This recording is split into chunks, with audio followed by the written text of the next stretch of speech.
صبح 5 ینور مقامات امنیتی افغانستان تحقیق مکان ترکش انتحاری شام پنجشنبه را ادامه دادند.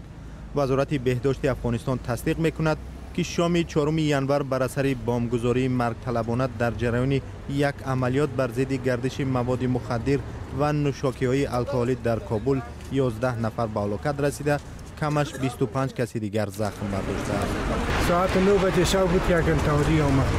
شرم شیشه میشه بر ما هیچ نمود. اولادای ما کرکی خواه. قال مقال توسوبه. چه رقم دولت است ما نمیفهم. اگر دولت واقعا دولت جلو 4 تا باشه گرفتار میکنه. شاهدان میگویند صدای ترکش در سراسر کابل شنیده میشد.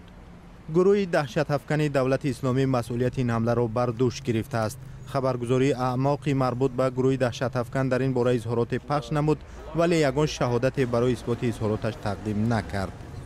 28 دکبر در نتیجه بمبگذاری مرکزی مسلمانان شیعه مذهبی کابل 41 نفر به هلاکت رسیده، کمش 80 نفر دیگر جراحت برداشته بودند. 31 دکبر باشد در مراسم دفن یک منصبدار سابق ولایت جنوبی ننگرهار افغانستان ترکش به عمل آمد که بر اثر آن 17 کس به قتل رسیدند. مسئولیت این حمله را هم گروه دهشت افکن دولت اسلامی بر عهده گرفته است.